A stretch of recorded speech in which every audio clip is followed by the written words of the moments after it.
Amahoro y'Imana abe muri mwe. Amahoro y'Imana abe muri mwe. Amahoro y'Imana abe muri mwe. Turabakiriye mwese muri iki gitondo cyiza, aho muri mu ngo zanyu, aho muri hose turabakiriye muri teraniro ry'itorero Angilikani ry'u Rwanda. Dushimiye Imana kuri uyu mwanya itwongeye kugira ngo duhuze umutima, tujye mu mwuka umwe, dusenga Imana, dushimira Imana kandi twiragiza Imana. Reka dusenge. Nyagasani Imana yacu, twishimiye cyane kubw'uyu munsi mwiza uduhaye, kubw'uyu mwanya mwiza uduhaye. Tugushimiye cyane Mwami, buri muntu aho ari mu rugo rwe, muri salo, aho yicaye, ku mirimo arimo.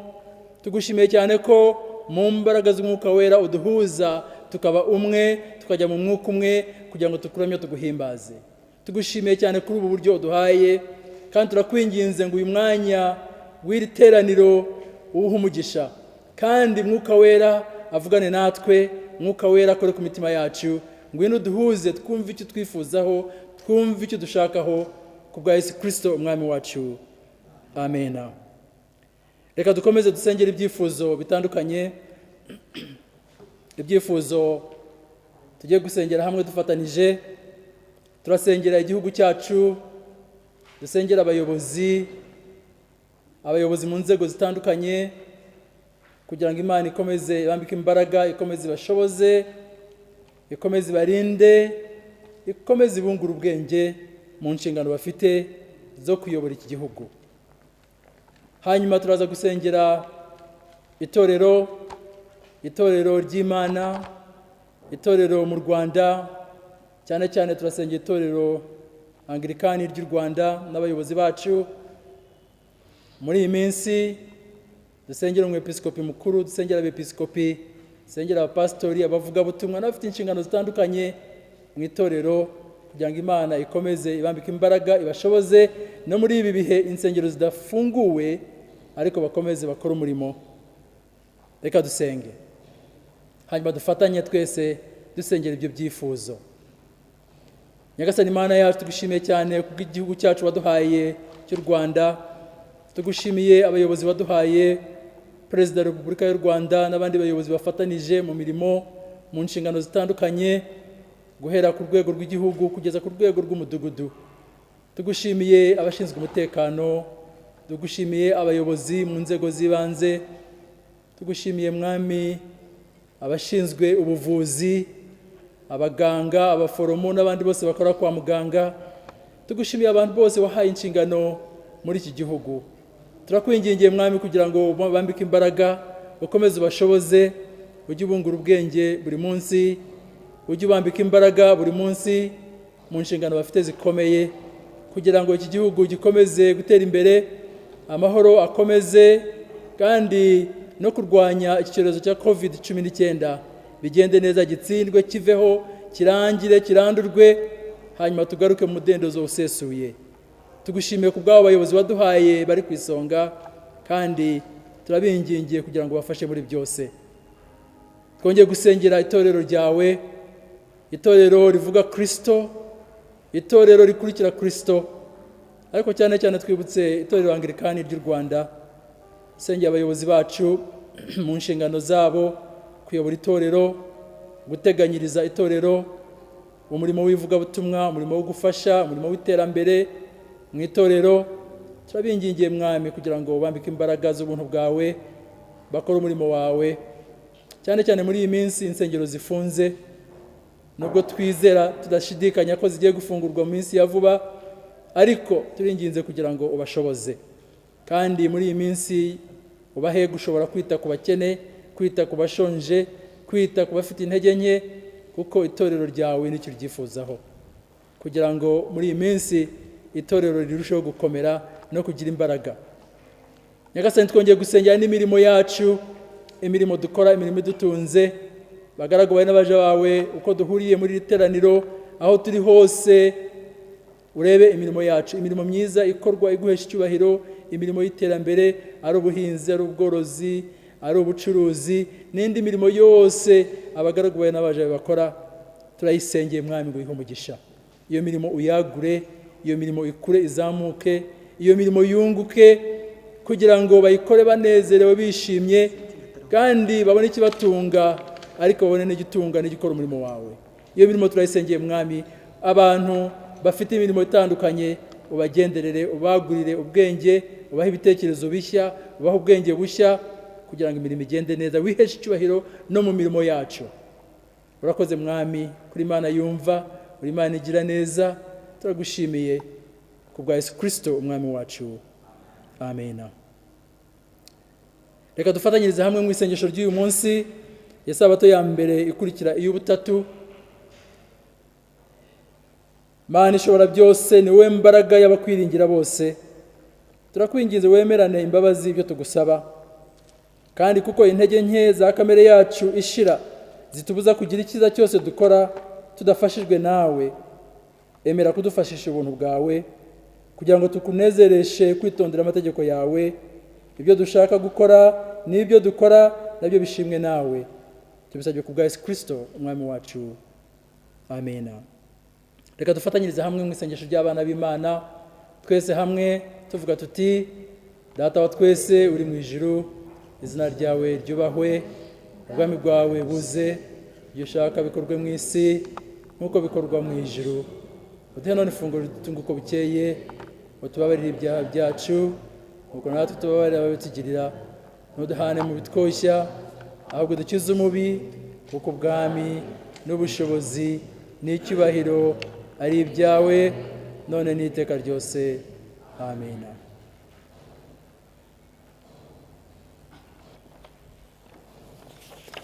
Igice cya mbere tugiye gusomerwa turagisanga muri Zaburi ya 46 duhereye ku murongo wa mbere.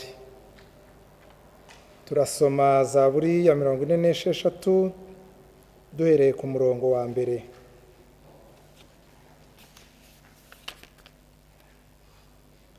Imana niyo buhungiro bwacu n'imbaraga zacu, n'umugaba n'umufasha utabura kuboneka mu byago no mu makuba.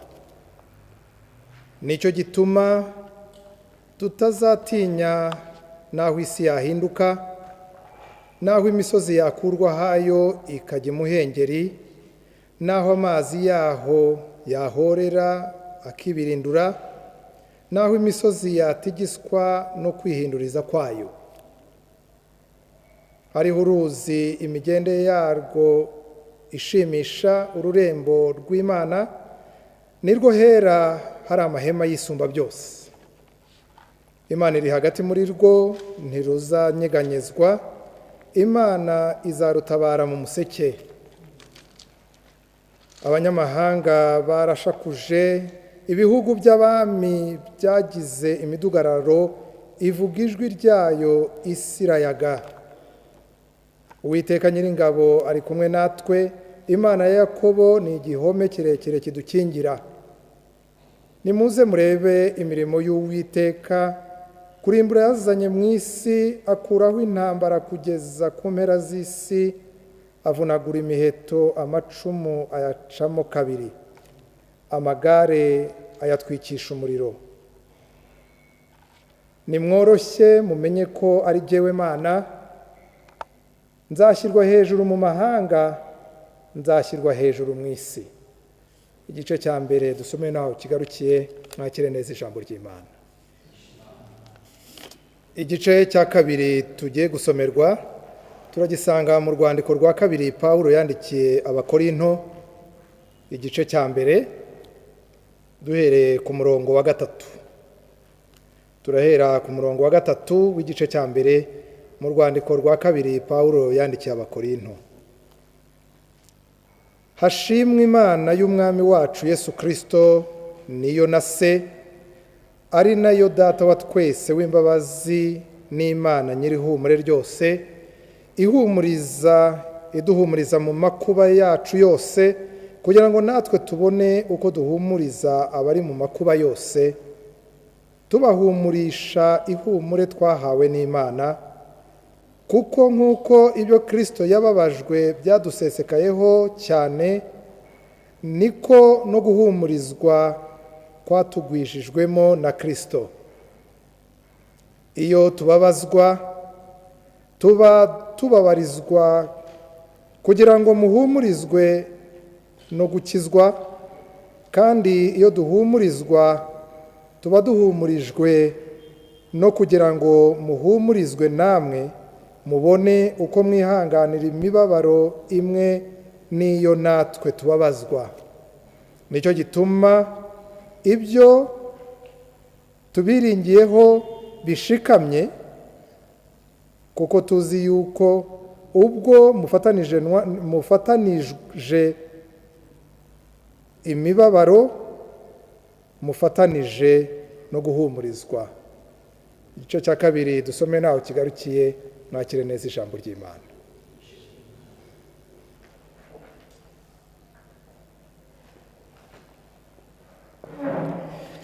Mwaramutseho kandi muraho. Nanone twongeye gushima Imana uyu munsi yongeye kuduha umugisha wo kubasura mu ngo zanyu, tukabasanga muri salo, tukabasanga aho muri. Turabishimira Imana cyane nubwo iminsi yagiye hiyongera kuruta ukuntu twatekerezaga. Nendaga kugira ngo yende uyu munsi nibutse cyane cyane abapasitore bacu, tubanze tubashimira umurimo mwiza murimo gukora, kurushaho gukurikirana abantu bacu, mukamenya aho muri, mukamenya aho bari, mukamenya uko bameze. Ni byiza cyane kandi turabibashimira. Ariko tukaba tubasaba rwose kugira ngo mukomeze. Hari abafite groups za WhatsApp mu maparuwasi atandukanye murimo kuvuganiramwo, hari abakoresha email, hari abakoresha Zoom, uburyo butandukanye. Tubasabe kugira ngo rwose mwibuke gukurikirana abantu bacu no kumenya uko bameze.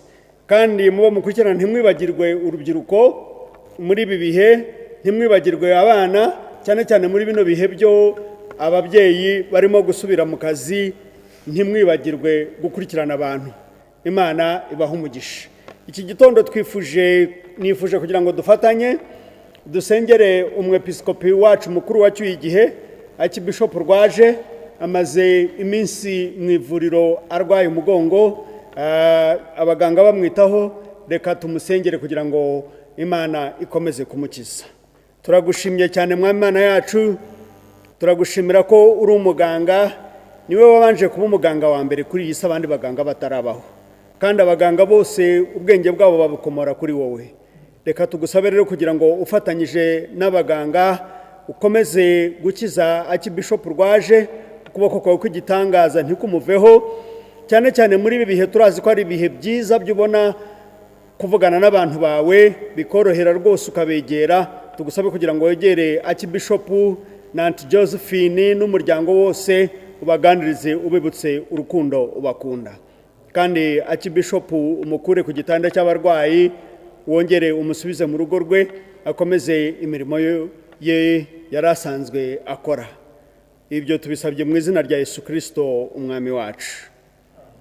Reka twibuke dusengere n'abantu ba Rubavu na Rusizi ndetse n'abandi baturanye nabo, kuko iyo umuturanyi arwaye biragoye kugira ngo nawe urinde urugo, cyane cyane iyo ari indwara y'icyorezo nk'iyi ngiyi. Reka dusenge. Turasengera kariya gace kacu ka Rusizi ndetse na Rubavu. Ntabwo twakwibagirwa Nyamasheke, ndetse ntitwakwibagirwa n'izindi districts nazo baturanye. Turabasengeye mu izina rya Yesu kugira ngo muri kino gihe cy'uburwayi bwabonetse hariya ahantu, tubanze dusengere bariya abarwayi bari mu mavuriro no mu myanya bashyizwemwo. Mu izina rya Yesu ukuboko kwawe kubagereho, Nyagasani ubakize, bakire, basubire mu ngo zabo, bashobore gukora imirimo bari bakora, bashobore gukomeza gutunga imiryango yabo. Turibuka no gusengera districts zose mu izina rya Yesu. Turasengera ubuyobozi bwa leta bwite, turibuka abari mu buganga, abaganga bita kuri bari abarwayi, abaganga bagenda batanga impuguro, bose turabasengeye mu izina rya Yesu. Turibuka abasenyeri bacu bariyo, turibuka Bishop Francis, turibuka Bishop Augustine ndetse n'imiryango yabo, nabo turabasengeye kugira ngo ukuboko kwawe Nyagasani kubabeho, kubagumeho, ubarinde, kandi ntabwo ari bo bonyine ariko turibuka n'itorero ryose nabo turabasengeye mu izina rya Yesu kugira ngo ukuboko kwawe kw'igitangaza kugumane na Rubavu, kugumane na Rusizi, ukuboko kwawe ntiko kukabaveho. Ndetse turibuka na kariya gace ko kuri boda hariya iriya boda ya Rusumo, nabo turabasengeye kugira ngo ukuboko kwawe kw'igitangaza kubagereho. Turibuka Bishop Ntazinda n'umuryango we, nabo turabasengeye kugira ngo ukuboko kwawe kugumane nabo, n'abakristo bacu bose ndetse n'abandi banyarwanda bose batuye hariya n'abandi babasura baturuka mu bihugu by'abaturanyi. Ukuboko kwawe kw'igitangaza n'ubwiza bwawe Nyagasani bukomeze kubabaho, utugirire neza, ukomeze kuturinda. Waruturindiye igihugu kandi warutugiriye neza, turabigushimira. Bikaba bituma ndetse twibuka no gusengera igihugu cy'u Burundi, abaturanyi bacu nabo bagiye bafite ibibazo bya politike, ibibazo by'uburwayi n'ibindi.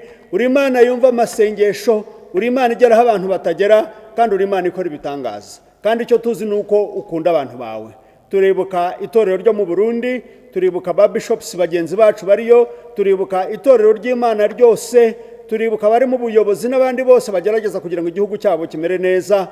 Ukuboko kwawe Nyagasani ntukubaveho, kubagumeho, ubakomeze ubagirire neza, kandi mu gihe gikwiye tuzababone ari bazima, mu izina rya Yesu Kristo umwami wacu. Murakoze cyane, Imana ibahe umugisha. Twitegura kumva ubutumwa bwiza, reka mbasabe duhaguruke turirimbire hamwe indirimbo y'124, indirimbo y'124. Nyuma turakira umwepiskopi mukuru atwakirire umuvugabutumwa w'uyu munsi.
Mwaramutse mwese, ndashima Imana ku bwanyu, ndashima Imana kuri uyu mwanya dufite kandi twabonye kugira ngo tubagezeho ijambo ry'Imana.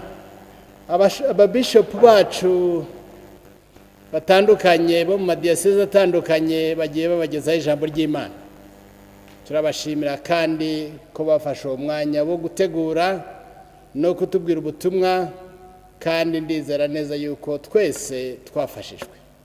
Uyu munsi dufite amahirwe yo kubana n'umwepiskopi wa diyoseze ya Cyangugu ariwe Francis Karemera. Uyu munsi akaba ari ugiye kutubwira ubutumwa. Nagira ngo mumusengeraho muri kandi twifatanye nawe, kandi dusabe umwuka wera w'Imana kutugezaho ijambo Bishop Francis yatugeneye kuri uyu munsi. Reka rero twicishe bugufi dusengere umwepiskopi wa Cyangugu mbere yuko atugezaho ubutumwa. Dusenge. Mana ishobora byose, tugushimiye uyu mwanya duhaye, tugushimiye Bishop Francis Karemera n'umuryango we naho bari i Cyangugu muri diyoseze ya Cyangugu. Tugushimiye imirimo uriho bakoresha niyo bakoresheje. Turakwinginze kugira ngo bakomezeho ikiganza cyawe, ubongere imbaraga zo kugukorera, ubaho ubushobozi mu buryo bwose. Kandi kuri uyu munsi tugiye kumva ijambo atugezaho rivuye mu ijambo ryawe. Turakwinginze umwuka wawe ramukoreshe kandi ari tugeze ku mitima kubwa Yesu Kristo umwami wacu, amen. Bishop Francis, tuguhaye ikaze utugezeho ijambo ry'Imana. Urakoze. Ndabaramutsa mu izina ry'umwami wacu Yesu Kristo, kandi munyemerere bagezeho intashyo za bene so bo muri diyoseze ya Cyangugu, ni ukuvuga akarere ka Rusizi n'akarere ka Nyamasheke. Murabizi ko muri iyi minsi guhera itariki ya 1 Kamena twasubiye muri guma mu rugo, kandi byari bikwiriye kuko imibare yerekanye ko akarere kacu kibasiwe. Turashimira leta yacu yatugobotse, hakaba hari ibyiringiro bikomeye kw'icyorezo kiza guhashywa nk'uko byagenze ahandi mu gihugu. Twabonye Minarok yongera imbaraga, twabonye Minisante yongera imbaraga, twabonye inzego z'umutekano zongera imbaraga, twabonye n'inzego z'ibanze zongeramo imbaraga, ku buryo ubu biragaragara ko rwose akarere karimo kagenda neza, kitwaye neza, nubwo imibare itaragabanuka bihagije, ariko mu gihe kitari cyakure tuzaba tumeze neza. Kubw'iyo mpamvu nyakubahwa Archbishop, ndashaka kubashimira amasengesho yanyu mudusengera, kandi turizeye yuko iki cyorezo kizaba amateka. Reka nongere mbashimire nyakubahwa Archbishop kubw'uyu mwanya mwaduhaye wo kugeza ubutumwa ku bavandimwe bacu muri salo zabo, kuri televiziyo zabo, cyangwa ibindi bikoresho by'ikoranabuhanga bakoresha. Turabashimira rwose iki gikorwa Imana yabayishuriye, byaduhaye amahirwe yo gukomeza gusengera hamwe no gusangira ijambo ry'Imana, ariko kandi twibona mu bumwe bw'umwuka nk'itorero ry'Imana mu gihugu. Turabashimira cyane. Ubutumwa bw'uyu munsi ni ubutumwa buganisha ku kugira ibyiringiro hagati y'ibibazo, kugira ibyiringiro hagati y'ibigeragezo. Reka nsubiremo ngo kugira ibyiringiro hagati y'ibigeragezo. Turi mu bihe isi yugarijwe n'icyorezo cya COVID-19. Iki cyorezo, iyo igihe icyorezo cyose kibaye ku isi kigira ingaruka ku buzima bw'abantu n'ingaruka ku mibereho yabo. COVID rero impamvu ari ikigeragezo kidasanzwe ni uko ifite ingaruka zitoroshye. Ifite ingaruka ku bukungu bw'ingo zacu, ifite ingaruka ku bukungu bw'ibigo bitandukanye tubarizwamo, ifite ingaruka ku bukungu bw'igihugu, ikagira n'ingaruka ku bukungu bw'isi yose muri rusange. Ibi rero bishobora gutuma abantu bagira ubwoba, bagahagarika imitima, baheranwa no kwiganyira, ubundi bakaba banafata n'ibyemezo bitatekerejweho neza, nabyo bikongera uburemere ku kibazo cyari gisanzwe. nk'imwe mu ngamba zo gukumira ikwirakwira rya coronavirus byabaye ngombwa ko abantu baguma mu ngo zabo. Hamwe no kudufasha gukumira icyorezo, hari izindi ngaruka nazo tutakwirengagiza zo kuguma mu rugo. Kuri bamwe imirimo yari ibeshejeho imiryango yabo yarahagaze, cyane cyane imirimo ikorerwa ahantu bahurira, ahantu abantu bateranira ari benshi. Iyo ngiyo yarahagaze, ndetse n'aho yagiye itangira hari ukuntu itagenda ku muvuduko usanzwe. Bamwe bakora amasaha ya n'aya, abandi bagakora ni bamwe bagakora uyu munsi, abandi bagakora undi. Bamwe bagakorera mu biro, abandi bagakorerwa mu rugo. Hari abasubikiwe amasezerano y'akazi, hari n'abatakaje akazi kabo burundu. Hari benshi batungwa n'ibihembo by'umubyizi w'umunsi, bakunze kwitwa ba nyakabyizi. Iyo batasohotse ubwo ni ukuvuga ngo imibereho iba ikomeye. Hari ubucuruzi bw'amoko atandukanye nabwo bwagiye buhagarara. Umuntu yatanga urugero kuri transport, ariyo ku muhanda, ariyo mu kirere, usibye nyine izitambutsa ibiryo, ibintu by'ibanze, ariko mu by'ukuri business za transport zagizweho ingaruka. Ibyo ni byo umuntu ahita atekereza, ariko nibwira yuko hari na byinshi umuntu adahita amenya keretse hakozwe ubushakashatsi. Imwe mu nshuti zacu zo ku mugabane w'Uburayi aherutse kunyandikira email ambwira amagambo akurikira. Aravuga ati, for the rest of 2020 the economic impact of COVID-19 on Rwanda is going to be painful. The West is slowly facing up to the economic impact.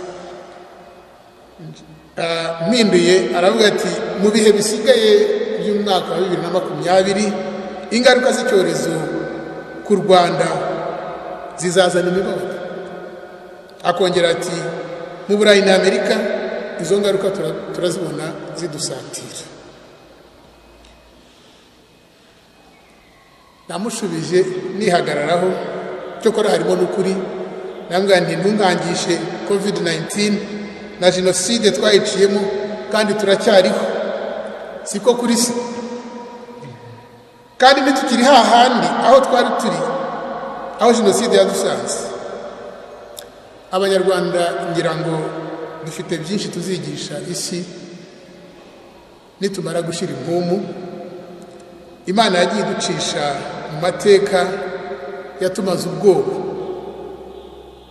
Ntabwo rero twakwemera gucika intege imbere ya COVID-19 n'ingaruka zayo. Ubutumwa bw'uyu munsi rero Imana yampaye ni ubutumwa buri muri Zaburi ya 46.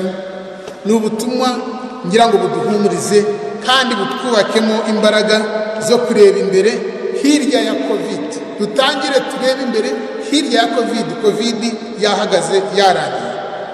Turebe imbere dufite ibyiringiro, turebe imbere tudacitse intege, kandi turebe imbere tutiganyira. Muri iyi Zaburi turumva ijwi ry'umuntu wari usobanukiwe neza Imana. Icya mbere aravuga ati, Imana ni ubuhungiro bwacu. Icya kabiri akavuga ati, Imana ntiri kure yacu, ni ubuhungiro bwacu, ariko kandi nta nubwo iri kure yacu, iri hagati yacu mu bantu bayo. Akongera akavuga ati, kuko rero Imana itari kure kandi ariyo buhungiro bwacu, nimuze rero tuyihungireho. Arahamagarira abandi kuyihungiraho no kutiheba. Mu buzima iyo umuntu yugarijwe cyane akenera aho yahungira. Haba igihe amenya aho yahungira, ariko uburyo bwo kuhagera bukamubera ikibazo, ubundi bikarangira bimunaniye, ananiwe kugera aho yahungira, bikamupfana bireba. Reka ntabwo urugero rumwe rworoshye. Ushobora kubona bizinesi yawe iri mu marembera, ukaba uzi icyayihembura, ariko ubushobozi bwo kugira ngo ihembuke bukakunanira, bukanga, bikagupfana ureba. wari ushoboye kugira icyo wakora ukabiharira intwarane. Zaburi rero ya 46, nk'uko tubizi zaburi ni indirimbo. Abamenyereye indirimbo muzi ko indirimbo igira ibice. Iyi zaburi ya 46 nayo ifite ibice, ikagira ibice bitatu. Igice cya mbere kirimo 30.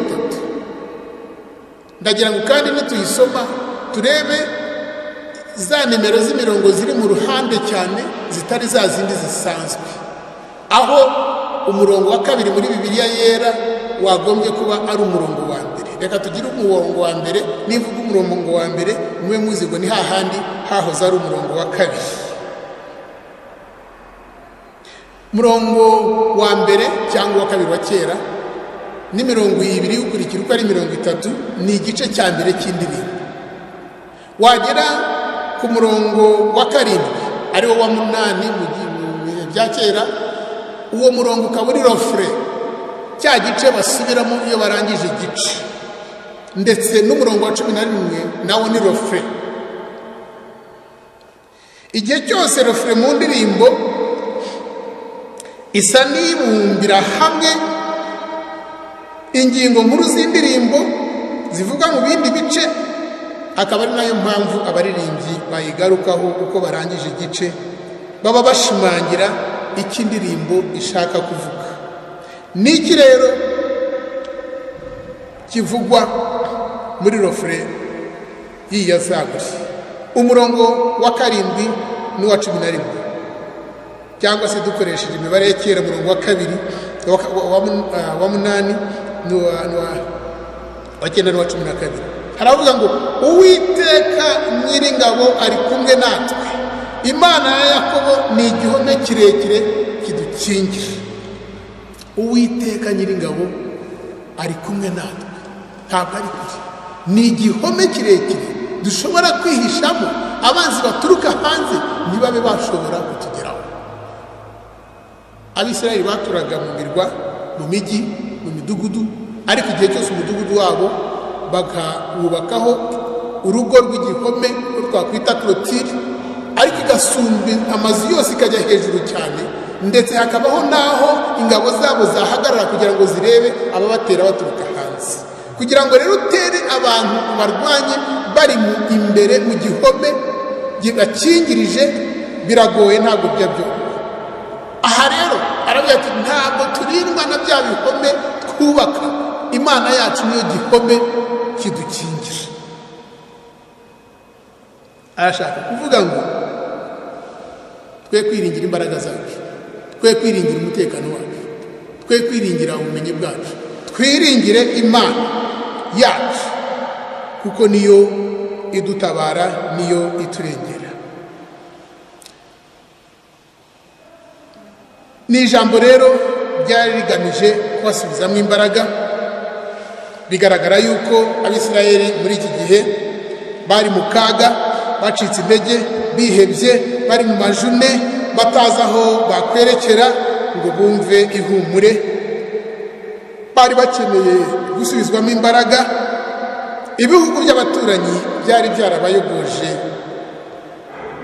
byarabogiyeho uburimiro nk'uko bavugwa. Zaburi rero igaragaza akaga kabo, umuntu yashyira mu byiciro bibiri. Icyiciro cya mbere, umurongo wa mbere kugeza ku wa 3, cyangwa se umurongo wa 2 kugeza ku wa 4, niba dukoresha Bibiliya ivuga iyo mirongo. Muri iyo mirongo ibanza haravugwa akaga rusange gashobora kugera ku bantu aho bari hose, ni akaga gashobora kugera ku isi hose, kuko haravuga ngo nicyo gituma tutazatinya naho isi yahinduka. Isi yahinduka, imisozi ikariduka ikajyanwa n'amazi. Kuriduka kw'imisozi urumva ni ikintu gishobora kuba ahantu hose. Iyo bavuga tsunami, iyo bavuga Katrina muri Amerika, ubwo byageze no mu mazi. Ahangaha tuzi ibibazo by'ibiza by'inkangu, n'ahangaha muri diyoseze yacu twahombye ishuri ryiza cyane ahantu hitwa Nyabigoma mu murenge wa Bweyeye. Ngo naho imisozi yatigita, ubwo se ntibavuga umutingitora, amazi agahorera akibirindura, ubwo ntibagana ku myuzure ya yindi nayo idafite imipaka. Ejo bundi twayumvaga muri Mozambique, ariko na hano mu Rwanda imyuzure turayigira kandi ikatumerera nabi. Ibi ni ibiza bitazi imipaka, bigera ahariho hose ku isi. Washaka wavuga ibiza n'ibyorezo. Icyorezo cya COVID-19 cyabaye pandemic, bishatse kuvuga ngo cyarenze imbibi z'ibihugu kigera ku isi yose. Aha rero mu mirongo ibanza iraganisha ku bintu bigira ingaruka zitari nziza ku bantu aho ariho hose. Aha rero niho Zaburi ivuga iki? Ngo Imana ni ubuhungiro bwacu n'imbaraga zacu, ntijya idutererana mu byago no mu makuba. Bafite experience yo gutabarwa n'Imana. Zaburi rero irakangurira abantu ngo bibuke ko yagiye ibatabara mu biza n'ibyorezo. N'ubu nihagira ikiba ibabera ubuhungiro. Igice cya kabiri ku murongo ukurikira uwa kane kugeza ku wa gatandatu ni akaga k'ibibazo byibasira igihugu kimwe. Abisirayeli bari bugarijwe nk'igihugu, bakibona nk'igihugu kiri mu kaga. Ibi bishobora kuba bitari rusange, ariko umwihariko w'igihugu. Haravuga ngo abanyamahanga, kuvuga ngo abanyamahanga ni ibihugu byabahagurukiye n'ibindi bihugu, ni ukuvuga ngo Egiputa, Babiloni, Asiriya, Roma, Ubugiriki. Hari igihe buri gihugu cyabaga kireba aka gahugu k'Abisirayeli, kandi akenshi ku rundi ruhande Isirayeli yakomeje kubwirwa n'abahanuzi ko ibi byago byo guhagurukirwa n'ibihugu by'abaturanyi babitewe n'ingaruka zo gusuzugura Imana. Gusuzugurwa n'amahanga byari ingaruka z'ibyaha byo gusuzugura no kwimura Imana iri hagati yabo, ntibayumvire ngo bayihe icyubahiro cyayo. Iki ni ikibazo Isirayeli ubwayo yagombaga gushakira umuti, kandi umuti ntiwari kure, kuko umurongo wa 5 haravuga ngo Imana iri hagati yacu kandi yiteguye gutabara. Barabwirwa ko bagomba kuva mu byaha bakagarukira iyo Mana iri hagati yabo, ikabagirira impuhwe, ikabatabara, ikabakiza amahanga bugarije nk'agahugu.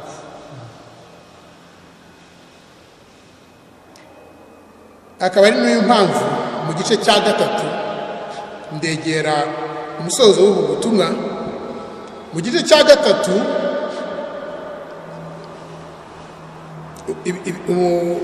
igice cya 3 cy'Izaburi ni ya mirongo uhereye kwa 8 ukageza kwa 10. Zaburi irahamagarira abantu kwiyoroshya bakagana Imana. Barahamagarirwa kwizera Imana, baributswa iby'Imana yabakoreye kugira ngo bashyire ubwenge ku gihe, bahindukirire Imana bashingira ku byiza yagiye ibakorera mu bihe bitandukanye.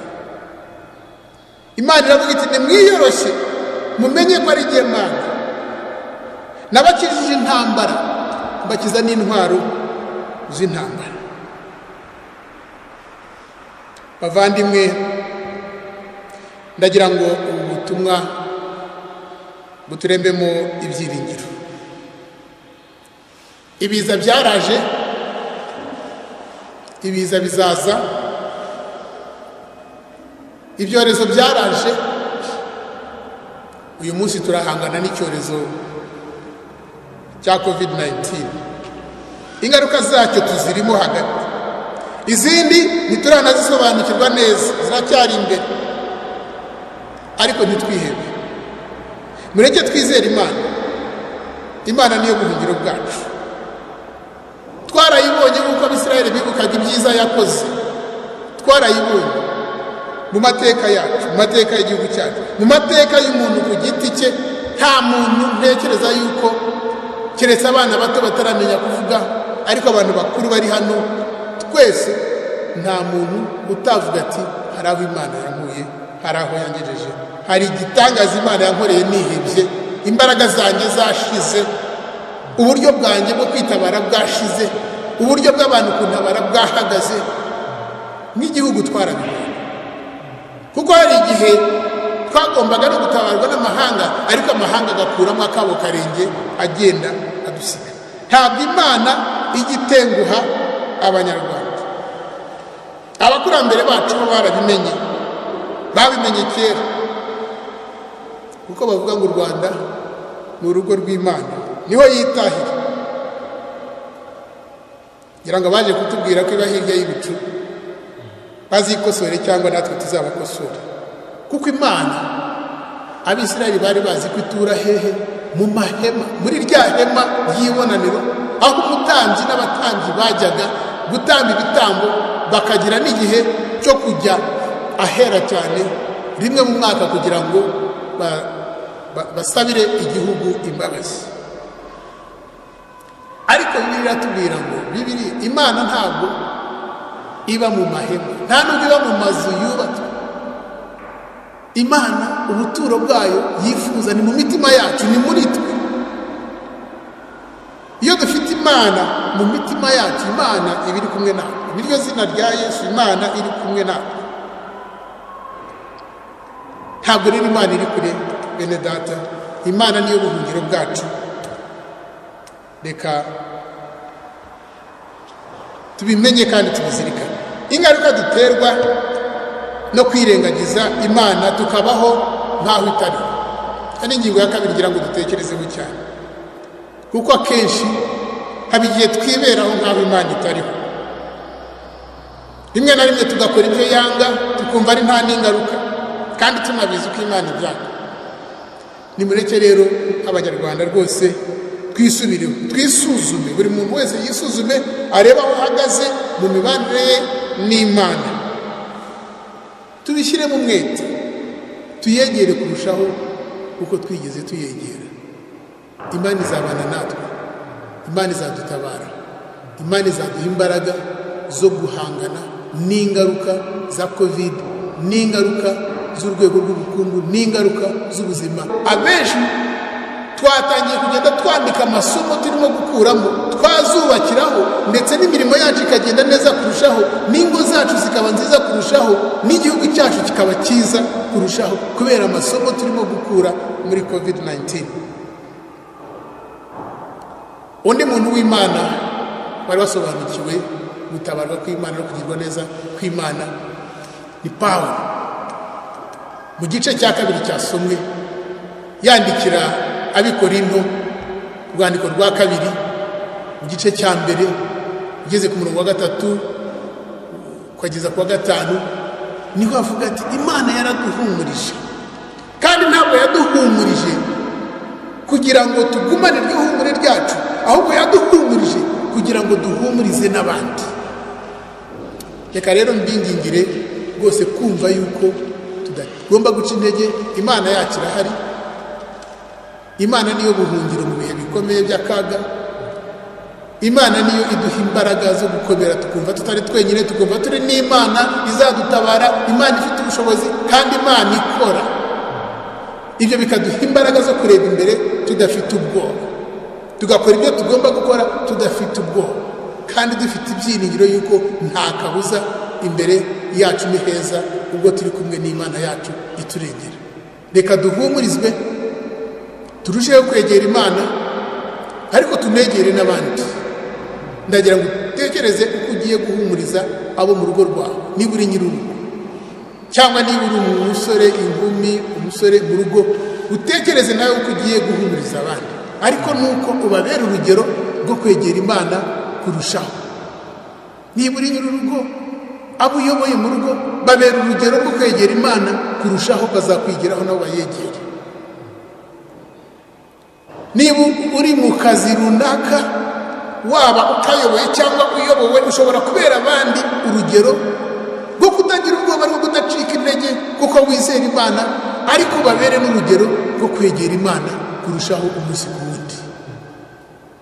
Imana iduha umugisha, kandi Imana ihe igihugu cyacu umugisha, kandi Imana ihe isi yacu umugisha. Uwiteka Imana abane natwe. Dusenge.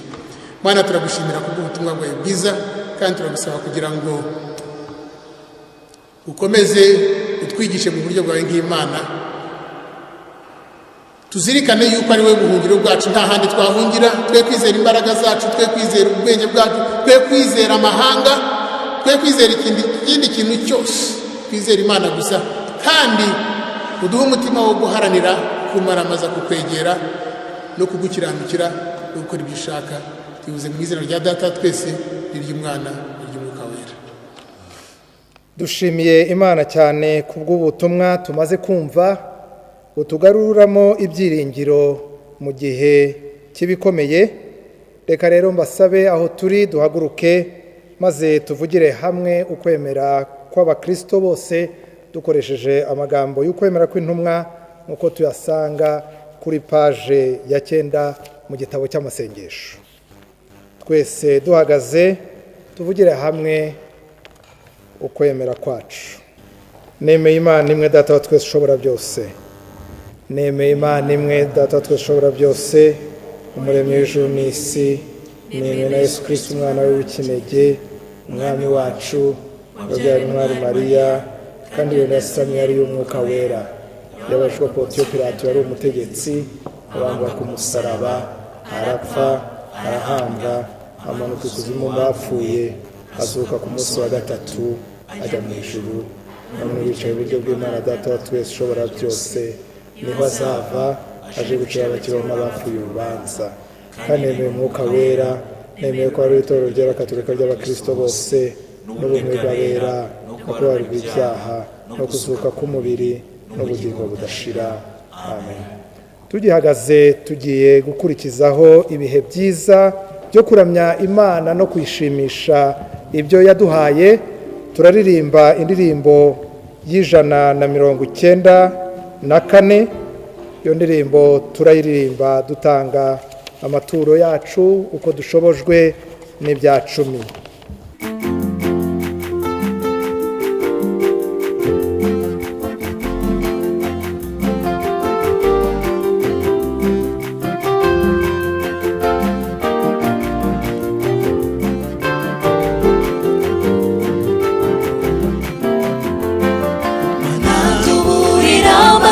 Yande ku misozi, gutabarwa kwanjye kwava he mubimbire, Uwiteka niho guturuka, ku Mana yaremye ijuru n'isi.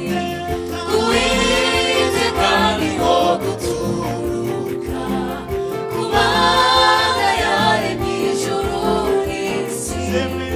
Zemera kw'ibirenge byawe biteguza, ikurinda ntabwihunikira n'isinzira. Imana irinda Abisirayeli, ihora iri maso ntisinzira. Imana irinda Abisirayeli, ihora iri maso ntisinzira. Imana niyo murinzi wawe wo kwizerwa, niyo gicucu cy'iburyo bwawe gihoraho.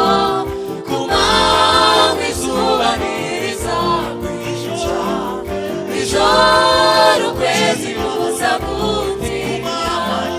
Ku manywa izuba ntirizakwica, nijoro ukwezi ntikuzagutinda. Imana niyikura ibibi byose iteka, Imana niyirinda ubugingo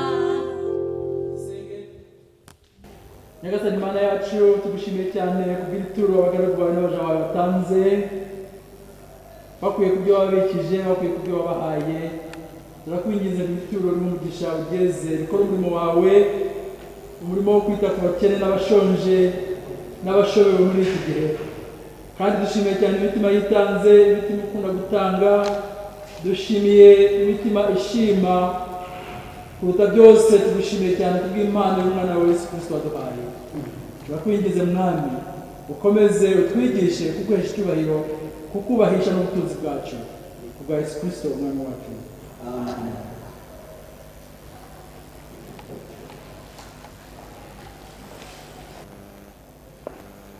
Arakoze Bishop Francis Karemera ku butumwa bwiza yatubwiye kandi twumvise twizeye neza yuko umwuka wera w'Imana ari burigeze ku mitima yacu kandi ko rigira icyo ryungura mu bugingo bwacu mu mibereho yacu mu mikorere yacu mu mibanire yacu mu bugingo bwacu bwose. Uyu mwanya rero ni wa mwanya tugezemwo wo kugira ngo dusaba umugisha Imana iduha umugisha wayo, ariko nagira ngo mbibutse kandi mbashishikarize gusengera metode pastori watowe kuba Bishop missionnaire wa diocese ya Karongi, pastori Metode Rukundo n'umuryango we muri iki gihe bitegura mu kwizera kwishi cyane yuko byose bizagenda neza mu kwezi gutaha, ko Imana izadukingurira amarembo tukabona uburyo kugira ngo yicazwe mu ntebe kandi yite kuri iyo diocese nshya ya Karongi. Mu musengere rero aho muri abashoboye mu muhamagambo amukomeza ndetse n'ibindi byose bisabwa ikimana izabashoboza kandi yabakoresha kugira ngo byose bizagende neza kandi dushyigikire Bishop elect Metode Rukundo. Reka rero mbasaba aho muri muhaguruke dusabe umugisha w'Imana kandi mbashishikariza gukomeza gusengera Metode Rukundo n'umuryango. Reka dusenge. Uri Imana ishobora byose, uri Imana izi byose, uri Imana ibera hose icyarimwe, uri Imana ibona na Metode n'umuryango we n'ingamba dufite ziri imbere. Turakwinginze ngo uwo mugambi uwubemwo udufashe kuwutegura kandi byose bizagende neza mu gihe gikwiye kandi mu gihe cyawe. Uri Imana y'urukundo, uri Imana itanga amahoro. Reka amahoro utanga rutuka umuntu wese yakwibwira ajya arinda imitima yacu n'ubwenge bwacu ngo turishirizeho gushaka kukwegera no kukumenya no kugukunda no gukunda umwana wa Yesu Kristo umukiza wacu. Kandi umugisha w'Imana ishobora byose, Imana Data, Umwana, Umwuka Wera ubane natwe twese aho turi mu ngo zacu no mu miryango yacu, ubane n'abarwayi aho barwariye hariho hose. Umugisha wawe ube mu ngo z'Abanyarwanda, ube muri iki gihugu cyacu. Umugisha wawe ukomeze kutugendaho, ugende kuri iki gihugu cyacu. Umugisha wawe ubane natwe none n'iteka ryose. Amen. Murakoze. Imana ibagirire neza kandi ikomeze kubakoresha umurimo wayo aho muri mukomeze kuba abahamya ba Kristo ngo n'abataramumenya bamumenye kubera yuko mwaberekeje kuri iyo nzira y'agakiza. Umugisha w'Imana ubane namwe. Murakoze. Mu gusoza kandi dutegurira imitima yacu kujya gukorera Imana dukoresheje uburyo bw'ikoranabuhanga, gushyira mu bikorwa ubutumwa tuba twumvise, reka turirimbira hamwe indirimbo y'169 mu ndirimbo zo gushimisha. Iravuga iti Imana nk'uko wafashaga abasogokuruza niko natwe uzadufasha, si mu myaka iri imbere gusa ahubwo n'ubu ngubu iradufasha kandi yiteguye kudufasha. Indirimbo y'169 Imana nk'uko wafashaga abasogokuruza.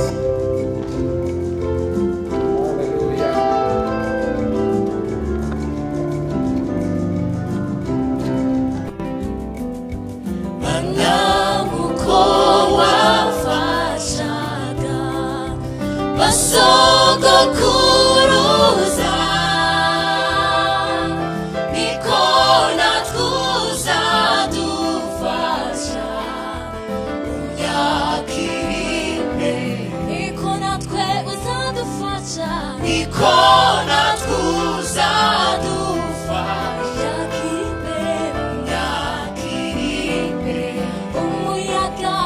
so